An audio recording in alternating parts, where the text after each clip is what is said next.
Watch almost any TV newscaster with the sound off. Try not to laugh. Look at their eyes.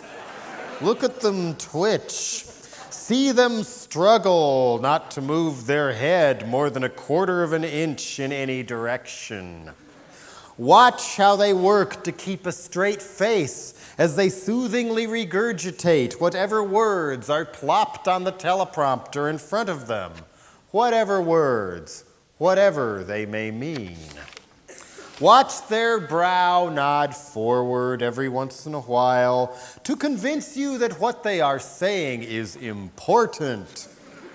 Notice the exact same head moves by the person in the following toothpaste commercial. Will you ever take these people seriously again?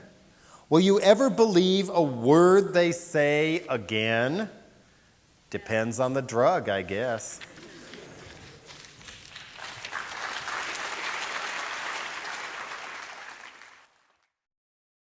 How many of you out there support the death penalty? Yes! Come on, out of the closet.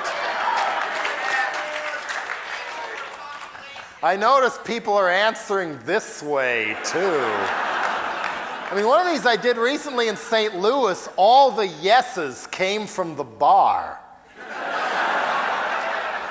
Personally, I've had a real problem with the death penalty ever since I was about 2 feet tall for one simple reason. What if they've got the wrong person? Thank you! Oh no, that's not supposed to happen. Would cops ever lie in this country? I agree. Well, not so funny for people who get locked up for crimes they didn't commit. And since 1993 alone, 21 people have been set free from death row, free from prison, when it was proven they did not commit the crime. And this is after... What's that? What if they have the right one and you know it? Well, you don't kill them. I don't think. You know, no other industrialized country in the world has the death penalty except us. China has it. Nigeria has it. What's that? Texas is a whole other country. Some people have said that about Oregon, too.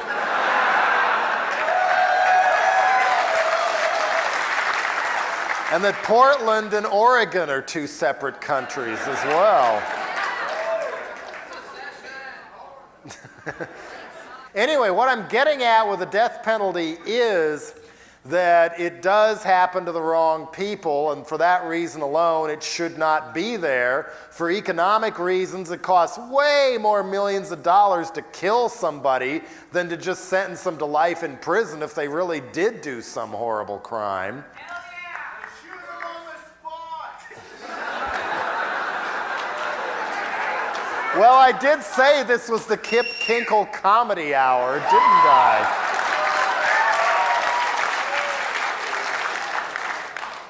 I mean, if he'd just grown up a few more years and put on a necktie, he could have joined the OCA and the National Rifle Association. And they would have said, "Come right in, we're glad to have you." Anyway, the best known person who is most likely innocent of a crime, who's on death row right now, and he's got one more appeal left before he gets killed, is Mumia Abu-Jamal.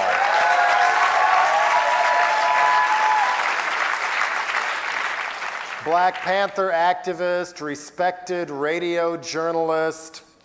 And a while back, the label I have, Alternative Tentacles Records, put out a Mumia Abu-Jamal spoken word album, a split release with a band called Man is the Bastard. You should try and find this to hear what he has to say and realize what kind of a person they're trying to kill here. So this is for him. This is only supposed to happen in the movies. Henry Fonda in The Wrong Man. Harrison Ford in The Fugitive. North by Northwest. Thin Blue Line.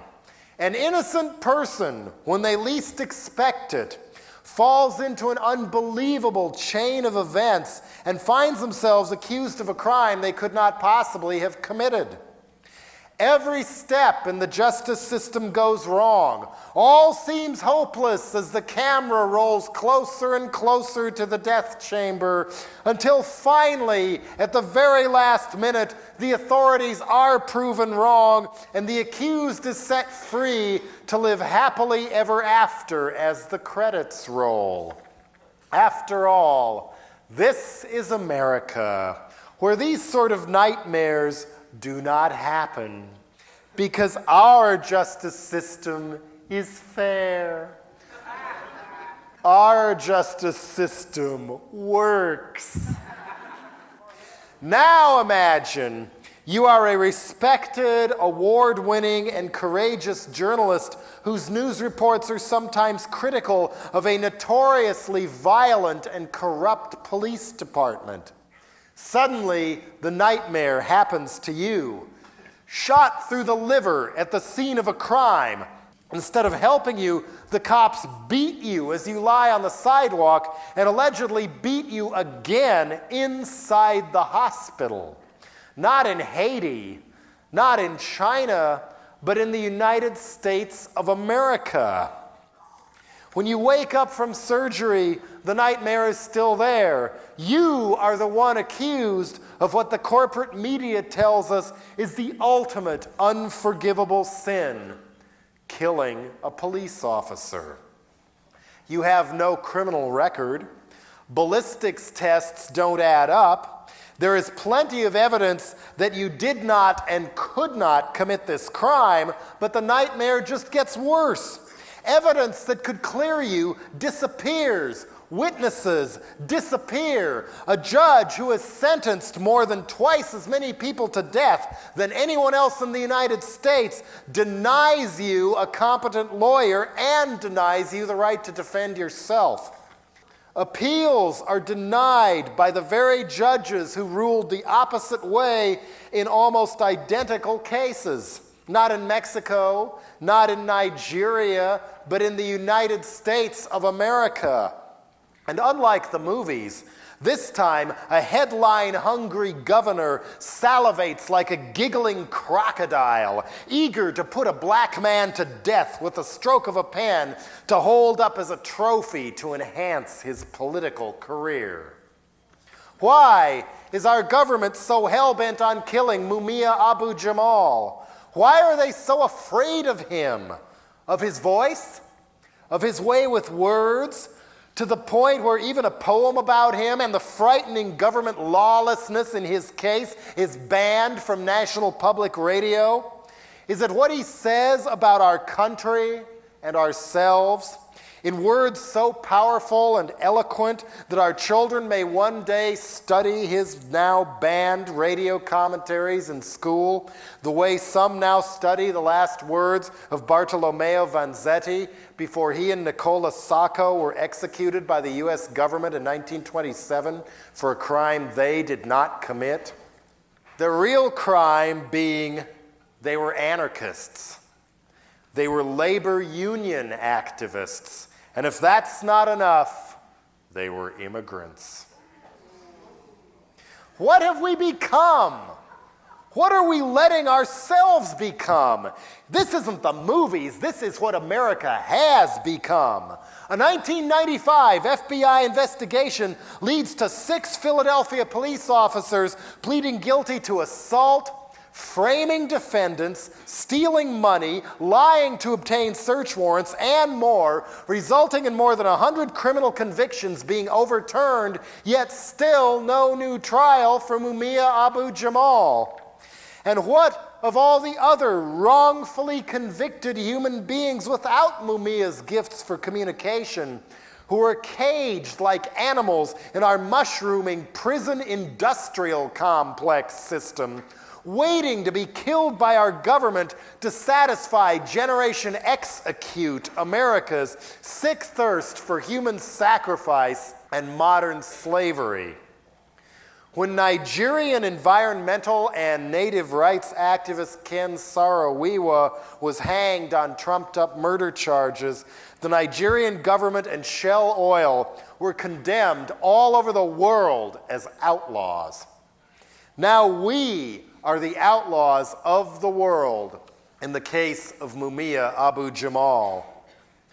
And as more and more wealth gets sucked upward by people who don't need it, and mass rage toward corporate America swells closer and closer to the boiling point, the official response is to keep the lid clamped on, tighter and tighter and tighter, through more and more police state actions, just like the ones we fought in World War II to eliminate from the face of the earth. If this is allowed to keep going, what has happened to Mumia Abu-Jamal could happen to other innocent people. Like 3 guys in West Memphis, Arkansas, who were convicted of the brutal murders of 3 small children. One is on death row, the other 2 got life. The evidence used to convict them was they wore black clothing and listened to heavy metal. Free the West Memphis 3. If allowed to go far enough, this could happen to anyone. It could happen to me. It could happen to you.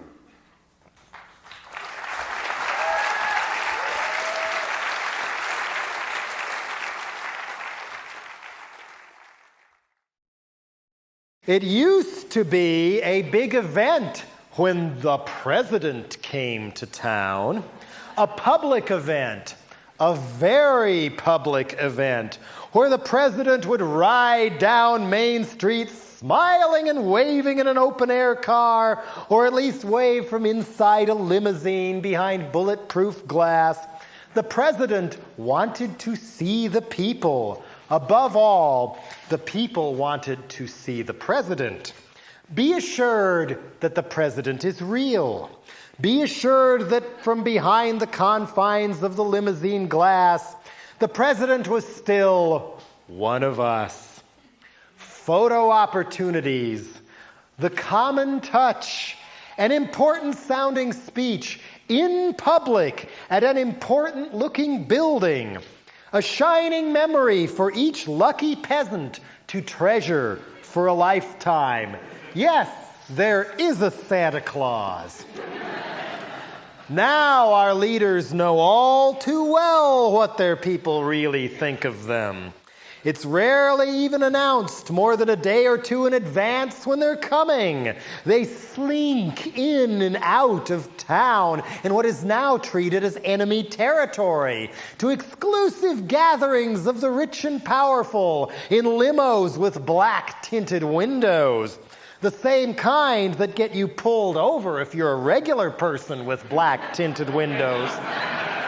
On suspicion, you must be some kind of criminal, a drug dealer, a gangster, or something. Which is not too far from what people suspect of our leaders these days. Nowadays, instead of blowing off work or taking all the school kids downtown to try and catch a once-in-a-lifetime glimpse of the president, people who've heard the president might be in town see a black limo go by with some kind of police escort and feel suspicious, even resentful. Yeah, I'll bet that was the president that just went by. Then they turn around and go back to what they were doing. It's not an event. Just a pain in the ass. And a reminder of the contempt that our once beloved rulers have for the rest of us. They accept hiding behind tinted glass, fearing for your life every hour of every day as just another cost of doing business.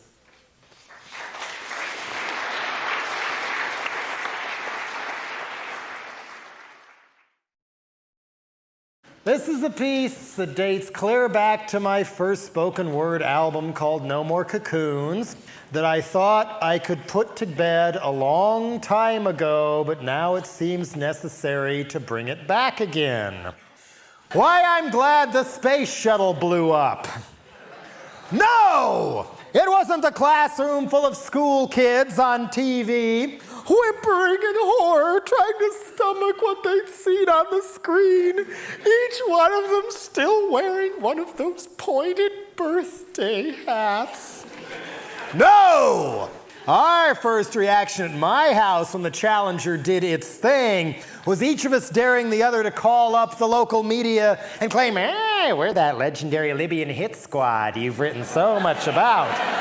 And we blew up the space shuttle. Later that night, we gave up the idea. Same old excuse, what if we get caught? Sometimes it does make sense to chicken out. Then I found out we were pretty damn lucky. If the Challenger had made it home, things might now be much worse if we were even still here at all. Because NASA's plan was to send the following space shuttle after the Challenger up with 46 pounds of plutonium. And if that one had blown up, there'd be enough radiation in the air to cause cancer in as many as 5 billion people. And it wouldn't all land in one place either. It slowly goes all over the world, which may explain why the cancer rate declined steadily in the first half of the century, but has held steady, if not grown, ever since atomic testing began. How reckless can you get? How reckless can you get? Up, up, and away! Launch Star Wars the easy way. Just fire it up into the great beyond and don't tell anybody you put it there. After all, when people don't know what hurts them, they don't care. Just blame the fallout cancer epidemic on Saddam Hussein. And think of all the money people we know and love would make selling how to cope with cancer kits to Martha Stewart people and yuppies. That's why I'm glad that space shuttle blew up, because if one more had gone up and blown up instead, it might have melted all of us too. But did we learn? No. Now I find out that our ever-practical and sensible government is at it again. Last October, NASA launched from Cape Canaveral the so-called Cassini space probe to Saturn. And this one carried 72 pounds of plutonium. Cassini went up on a Lockheed Martin-built Titan IV rocket. Some of those rockets had exploded earlier during tests. Thankfully, it did not blow up on liftoff. And they were a little worried because the local broadcasts in the Cape Canaveral area urged people to shut their windows in case of explosion. They didn't even tell you to duck and cover. But Cassini is supposed to have this slingshot maneuver where it was actually launched in the other direction opposite Saturn, so it will rocket around Venus twice and then ricochet and hurtle back towards Earth at over 42,000 miles an hour for a fast and low flyby scheduled on August 16th, 1999, where it'll then use the Earth's orbital pull and gravity to increase the velocity more, so it'll make it all the way to Saturn on August 16th, 1999. That's when it's scheduled to come back. Mark your calendars. Forget the millennium. Because one malfunction or miscalculation, which that far out in space could mean aiming at a granule off to the right or to the left, 1 millimeter and you're 75 miles closer to the Earth or something like that. After 1 billion miles in space, if Cassini comes too close, it could burn up in our atmosphere and rain 72 pounds of plutonium all over the Earth. One speck of plutonium in your system is enough to give you cancer and kill you. Needless to say, the American people, nor all the other people on Earth who could get killed if the slightest thing goes wrong, were ever asked, is this worth it? If that's not enough, the 72 pounds of plutonium aren't even being used to power the rocket, but to fuel 3 radioisotope thermal generators, otherwise known as RTGs, that power the probe's instruments, producing 745 watts of electricity, about the same amount needed to power 7 light bulbs. Is this worth it? According to the European Space Agency, if we'd waited a few more years till the research is done, this could have been accomplished with solar panels that wouldn't kill anybody. Why are we doing this? Because Lockheed built the rocket and the RTGs? Even their own executives will expire if Cassini misfires. Then what would happen? As people started getting catastrophically ill all at the same time, what would they do? Broadcast on TV? No, you're not getting sick. It's only a cold. No, you're not getting sick. It's only... Oh, you are sick. Looks like everybody's getting sick. Mulder, Scully, what do we do?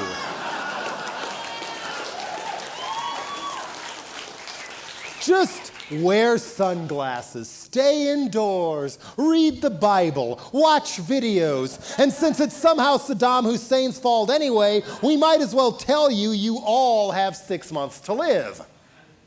Then what would happen? Now it's over. It's really over. What matters now? Nothing matters now. Can you imagine what would happen if everyone on Earth all realized this at once? Nothing matters anymore. Law and order, why bother? It's now or never to do all those things we always wanted to do right now. Open hydrants, break down doors, cow tipping, armored car tipping, bank stripping, shopping mall free-for-all, loot downtown, piss anywhere, rifle through people's houses and play with their special secret things. Come back and play with them when the full moon is high. The clay pigeon generation has had enough. Invincible sirens and buildings downtown no longer threaten, they're already dead. And so is our money, and so is our discipline, and so is our self-respect, and so is our self-control. Whee! CEOs sail out windows like 1929. Hotwire their BMWs, play Mad Max chicken on the golf course. Barbecue police officers at major intersections during permanent rush hour. Burn, kill, annihilate, destroy, pillage, the ultimate mini-series. The LA riot that never ends. Strew all our prizes down the middle of Main Street. You can't take it with you. There's not much time anyway. I'm bored now. This is getting old. I'm feeling sick. It really doesn't matter anymore. Armageddon is all around us. Bruce Willis cannot save us. The sky is falling and I want my mommy. Just stay close to me, hold me. Now, curl up, never let me go. Nail the apartment shut. I stashed plenty of food. TV still works. We could drop acid every day. Just hold me. Now, please. That's what would happen.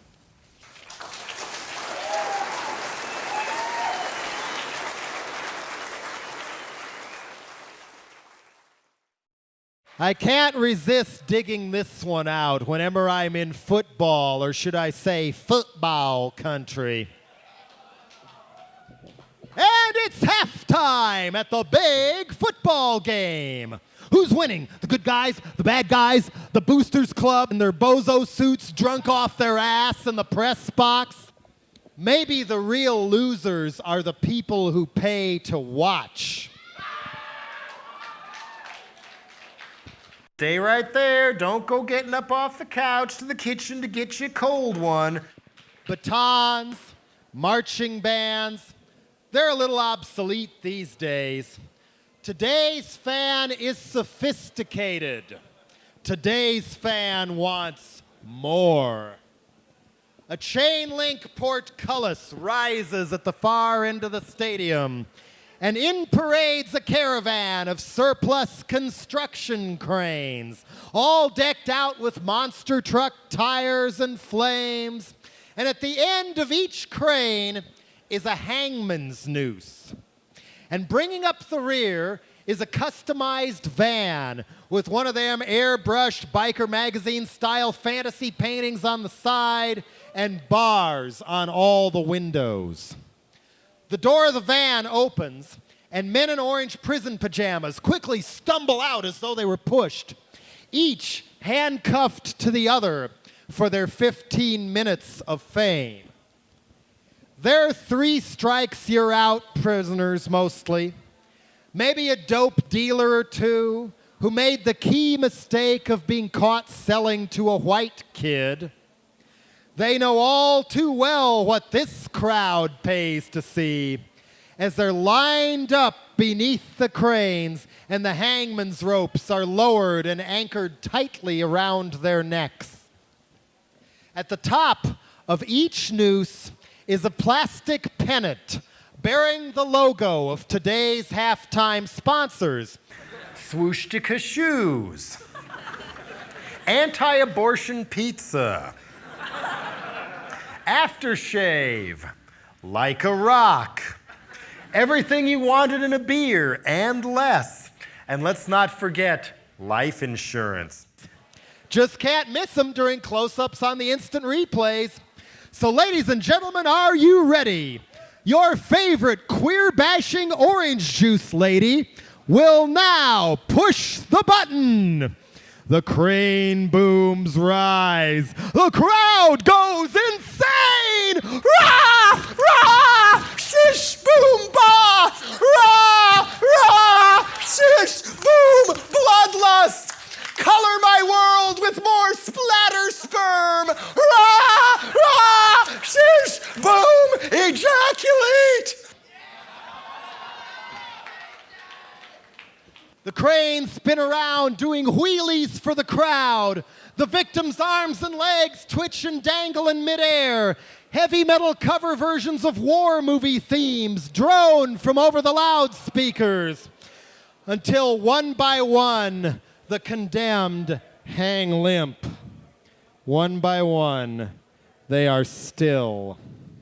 The band strikes up the team fight song, prancing and goose-stepping off the field. A generic beauty queen smiles and waves from the back of a golf cart as it whisks the bodies out to loud applause. The tire tracks in the field are quickly sodded over, but there's still time to go to the snack bar as the election year debate rages on.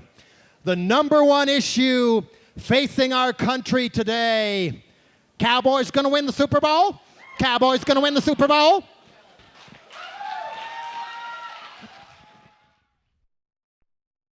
For years, those of us who forgot to become afraid of our own power to think and our own observations have seen the writing on the wall.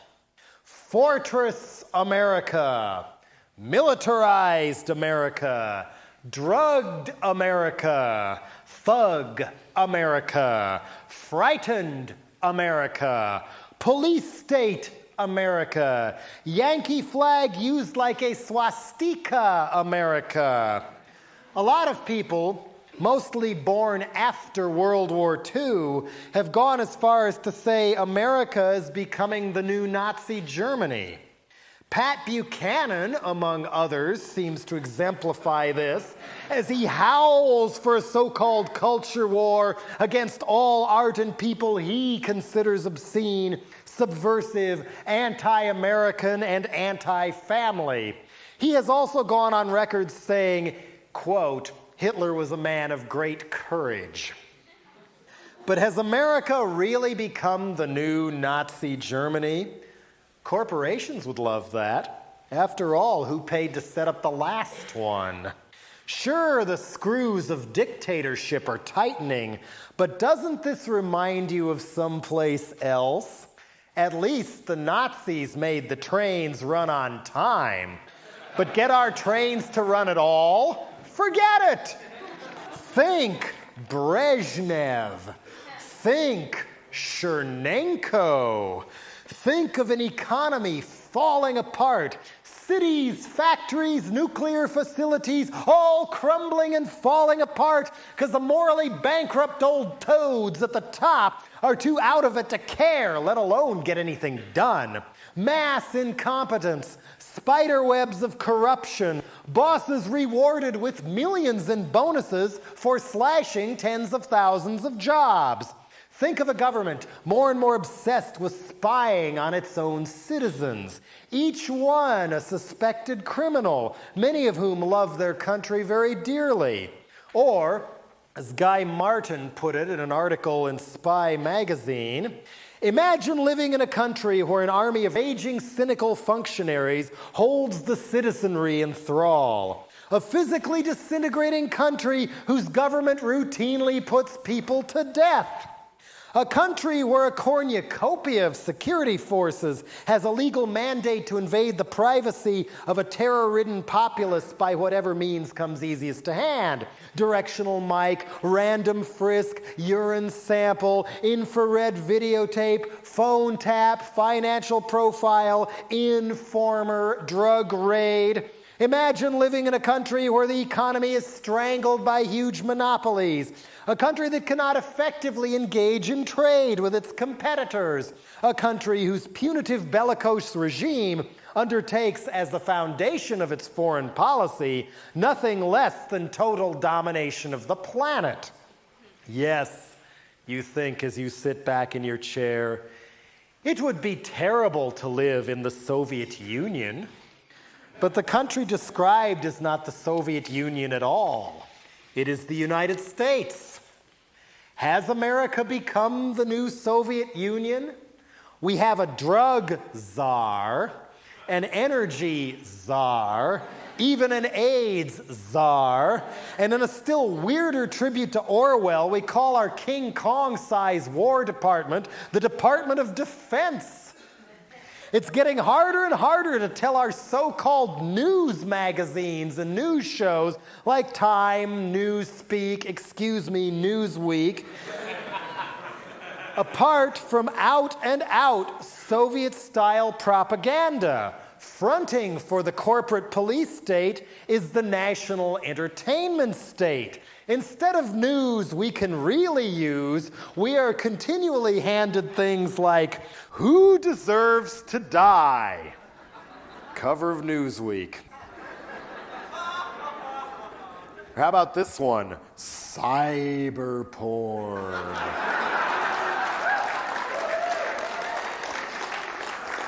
Time exclusive. A new study shows how pervasive and wild it really is. Can we protect our kids and free speech?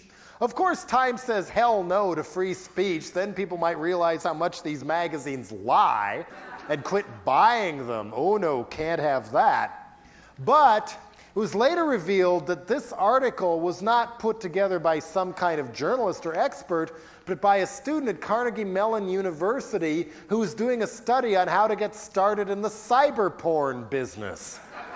So the kind of websites he surveyed were like a little askew. But did Time retract the story? No. Instead, they give us the new age of angels. 69% of Americans believe they exist.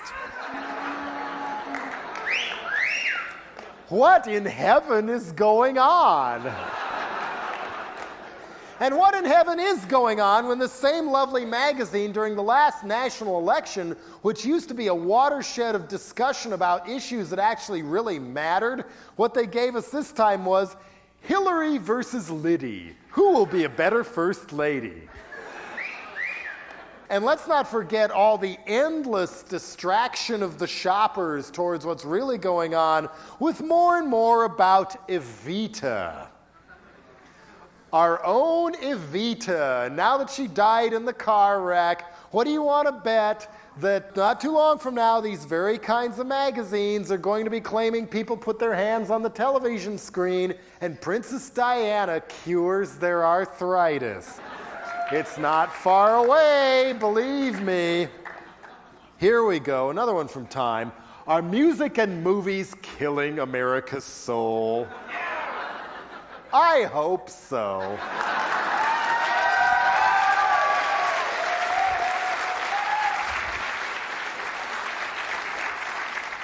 Somebody better be killing America's soul when we're told our soul revolves around Titanic. Or when we're fed an unending diet of these live TV shows like Cops or America's Most Wanted. I mean, they run those shows, especially Cops, or real stories of the Highway Patrol, or now America's wildest police chases. It's like the Super Bowl. It's like a sports cast where the cops are the good guys that everybody's supposed to be rooting for, and the bad guys you're all supposed to hate, almost always young people of color. And if they kick the apartment door open without any kind of a warrant, oh, what the hell, they're the cops, they're the good guys. Get them, rah, rah, we win. It's like this desensitizing agent to get us to not want to have any human rights anymore, to get us to accept that the drug war is okay. Because then people of color might not be in your neighborhood anymore. And, I mean, let's not forget the just out-and-out ridiculous propaganda that went down during the Gulf War. Remember that? Where around here they would say things like, 5 seconds of, looks like there's acting crazy in San Francisco. And you'd have, 20,000 demonstrators. And then cut and give much longer footage to 50 people waving conveniently provided plastic American flags at a mall in Concord. See, everyone, viewers, America supports the war. The most outrageous example I found out, I didn't even know about till I went to where it supposedly occurred in Tampa, Florida. You may recall that when General Schwarzkopf came back from the Gulf War, there was all this hype, especially in the USA Today. Tampa braces for the big parade, the welcome home parade for Schwarzkopf. How will they control 1 million people all wanting to get close to our new hero? And sure enough, on TV, it looked like they were having a big parade for him. But then I get to Tampa and find out from people who say, yeah, I turned on the TV and there were all these people watching the parade. And then I looked out my window and there was nobody watching the parade. And then in the big Tampa Bay Buccaneers football stadium, now named after Houlihan's restaurant chain, by the way, a competitor to Hooters, apparently. You know, they figured it would be a whole Nuremberg-sized crowd filling up the stadium, but no, they had to get the camera angles real tight on Schwarzkopf to have enough people behind him. You know, again, the ruse was supposed to go on. Yellow ribbonism uber alles. America supports the war. And they couldn't even leave the little kids alone. When they reach draft age, you'll have a much better time coercing them to go get killed when you bring them up on Desert Storm bubblegum cards. The first rat to be smelled with these cards is that there was no bubble gum inside. And instead of raising your child on wholesome sports heroes like Deion Sanders or Joe Montana or whatever, they offer you Admiral Frank Kelso. If you look closely at the card, his eyes are an inhumanly swimming pool blue color, with the pupils highlighted a little bit to make him stand out more for that come hither look. That very come hitherism later got him kicked out of the Navy during the tailhook scandal.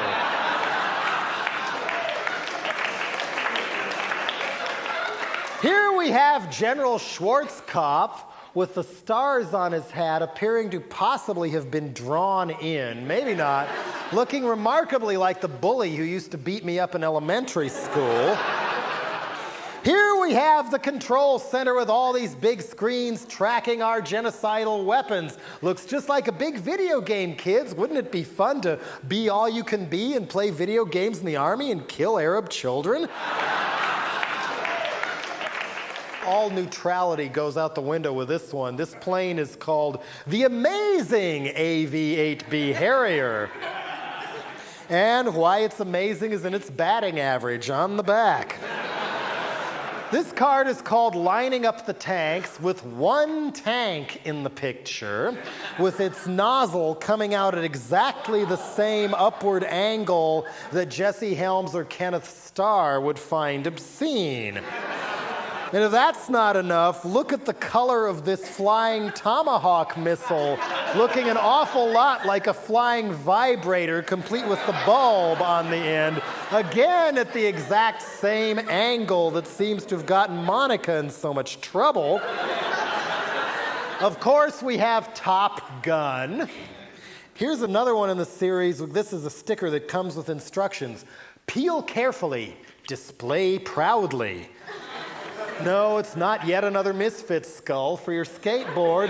It is the 6th Field Artillery logo, complete with coiled snake and forked tongue at the top.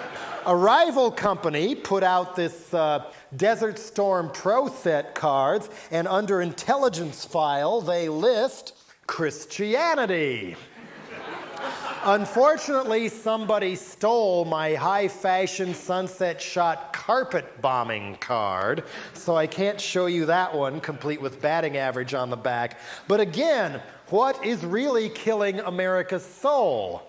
What is more dangerous for our children's fragile eggshell minds? Marilyn Manson or the Promise Keepers? If you want to talk about killing America's soul, people blame music for that right and left. Oh, Marilyn Manson made the kid kill himself. Oh, Snoop Doggy Dogg makes people shoot each other. But compare that to a family that takes away the kids' hip-hop and Marilyn Manson records, and then they all sit around the television at dinner, as so many families do. Hey, everybody, let's turn on real TV and watch somebody burn to death. Or jump out of a building and die. Or for that matter, can you imagine actually being subjected to an episode of Rescue 911 or something, lying on the cold pavement in the worst pain you've ever been in your life from a car wreck, and instead of somebody coming up to help you, somebody comes up with a video camera. You're on candid camera. I mean, that, if anything to do with media, is what is killing America's soul. Our leaders are now chosen for us. Not elected, but selected. In late '94, we woke up the morning after that so-called election to be told our undisputed leader was no longer the President of the United States, but an old-school Southern fried bigot named Newt. Hardly anyone who voted had ever heard of Newt, let alone elected him. But open up a newspaper, turn on the TV even now, and it's what Newt Gingrich, the American Zhirinovsky, wants and says that matters. No one else or point of view even gets on the air at all unless they're more conservative. That constitutes debate now. To rub it in, commercial news coverage is now so dumbed down that you cannot tell elections apart from professional wrestling. As burlap-skinned pundits from who knows where ignore real issues as they analyze the commercials. Our careers are now chosen for us. Bill Clinton tells us that as ever more desperately competitive techno-termites, we should expect to have to retrain every 5 years just to hang on to the same dumbass job. While in Newt's utopia, everyone's thrown out on their own, forced to scramble all over the financial district as an independent contractor. No unions, no health benefits, no job guarantee when you wake up the next day, forever trying to out-hustle each other for a shrinking number of temporary jobs on the high-speed techno treadmill, begging to be thrown another bone. Like they're running along on the gerbil wheel with their briefcases, the money rains just out of reach. So they won't wind up starving in the streets or in one of Bill and Uncle Newt's shiny new jails. Our God is being replaced by our flag as the deity never to desecrate or question in any way. If the stars and stripes are properly represented on your t-shirt, you're a patriotic American.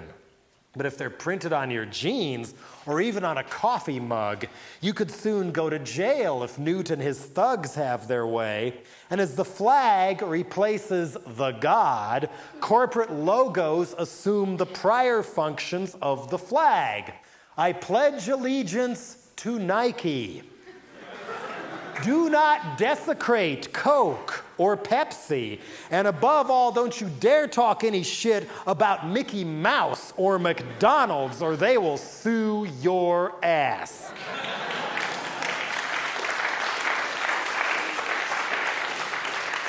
Instead of hanging portraits of Joseph Stalin in our living room out of fear, we pony up to buy mass-produced limited edition collector plates of Ronald Reagan, Elvis, John Wayne, Diana, and the Gulf War. And look at all the baggy military-style clothes we're being told to buy. America's #1 fashion designer could just as well be Fidel Castro.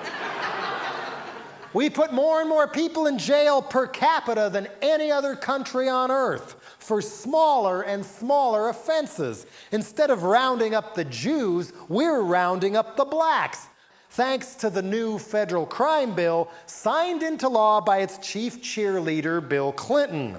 Even now, some Americans are winding up in Siberian-style labor camps, such as the person who sent me letters from a state prison in Wisconsin where he'd agreed to go to boot camp after being busted for a pot in his college dorm room. They had people running out in the snow with no winter clothing on, carrying big logs for 10 miles a day. And if they gave out or they threw up on the ground, they were forced by the guards to eat their own vomit because otherwise they were wasting food and wasting taxpayers' money. And for those of you who miss the good old days, chain gangs are back too. Meanwhile, what illegal drug is most widely abused by teenagers in America today? Cigarettes, alcohol. Steroids. Just like those not too distant days of old, when year after year, communist countries like East Germany would trot out their genetically engineered, pharmaceutically factory-farmed walruses and expect the whole world to believe that this was their women's Olympic swim team.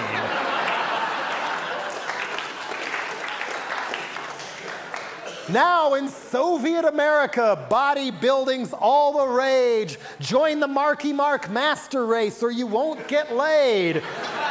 More often than not, finding out too late, self-obsession leaves no time for being loved anyway. And if you're poor, it gets worse. Here's how state-of-the-art segregation works.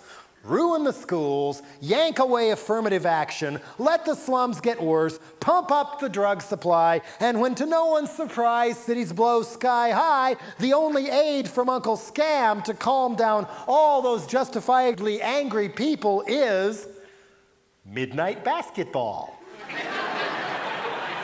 Not midnight education classes, midnight community youth centers, midnight homeless shelters, or heaven forbid, midnight hip-hop and music and poetry events. No, here, doggy, have a basketball. Be a good Schwarzenegger. This'll keep you out of trouble. Can't let a potential Michael Jordan gold mine go to waste. That's all we figure your kind's good for anyway. And if you're too old for dribbling games, wrong sex, unathletic, or you just don't like basketball, well, liquor stores down there on the corner. Shut up and sell the crack the government slips you till we throw your ass in jail or you get shot by one of your own, just so long as you hurry up and die. Even the KGB's files are now open. Why not ours? Well, because we might notice, again, according to the Spy article, symptoms of American Sovietization in its numbing, crippling stage. For instance, 16 of the nation's 17 nuclear weapons plants were found to be in horrible toxic disrepair, while the 17th, a victim of chronic construction problems, has never been able to open. The cost of a total fix is estimated at between $100 and $200 billion. So the U.S. Department of Energy has a craftier idea. Lower the safety standards. And in the fine Chernobyl tradition, in November of '96, a semi-truck full of nuclear weapons crashed near Omaha, Nebraska, and the government didn't tell anybody it happened for a month. And to this day, we spend millions of dollars a year maintaining a 35-year-old super-secret concrete bunker in Virginia to hoard our most prized and precious bureaucrats during that great nuclear war we spend billions each year preparing for that never seems to arrive. And in classic Soviet speak, a Federal Emergency Management Agency spokesman told Time magazine, "I'd be glad to tell you all about it, but I'd have to kill you afterward." And like the Soviet Union, wasting so much money on an all-consuming military machine has left the rest of the country on the verge of collapse. National security, my ass. We're headed down their exact same Soviet path. It ain't just communism that's dead. Ever notice capitalism's dying too? How quickly we forget, how easily we ignore, how eager we are to have our history rewritten into one more narcotic to dull the pain of how completely we're being screwed, of the destruction of the so-called American dream by the very people who dangle it at us night after night on TV saying, "Buy more stuff! Buy more stuff! You will obey! Buy more stuff! Let us suck your tax money and throw it away on more and more bombs and weapons to protect you from some cartoon enemy of the weak like Saddam Hussein or big bad North Korea, so you can live free to buy more stuff." This can't last forever. A lot of people are catching on now, to the point where the Soviet-style CNN American propaganda machine is already shifting into damage control overdrive. Okay, we know, you know that the life you took for granted and the American dream is going down the toilet. And since nothing's ever your fault, and it's sure as hell never our corporate fault, you ditto heads gotta go out and blame somebody. Don't work together and solve the problem and threaten our little game. Blame somebody. Blame the niggers. Blame the Mexicans. Blame the immigrants. Blame the homeless. Blame your kids. Blame the Japanese, environmentalists, homosexuals, musicians, gun control advocates, Satan. And sure enough, after a steady diet of scapegoating, America is slowly starting to crack and split into smaller, separate, hateful, isolationist nations. But unlike Russia, there's no clear place to draw the borders. The tapestry of factions weaves across the whole country. The South, militias, African Americans, Latinos, Southern California Disney whites, sports bar yahoos, all aiming at each other, stirred up and manipulated by outside forces who see this as their last hope to keep the little people in line as they plunder the rest of the planet. What would happen if a good chunk of the other peoples and places corporate America sucks dry finally seized their sovereignty and natural resources back and leveled sanctions against the United States, like we've done against Iraq or South Africa? I hope to hell another great world war never ever happens, but if it does, I have a feeling it could be every other people on earth against the united corporate state of America. Has America become the new Soviet Union? So far, the answer appears to be classified.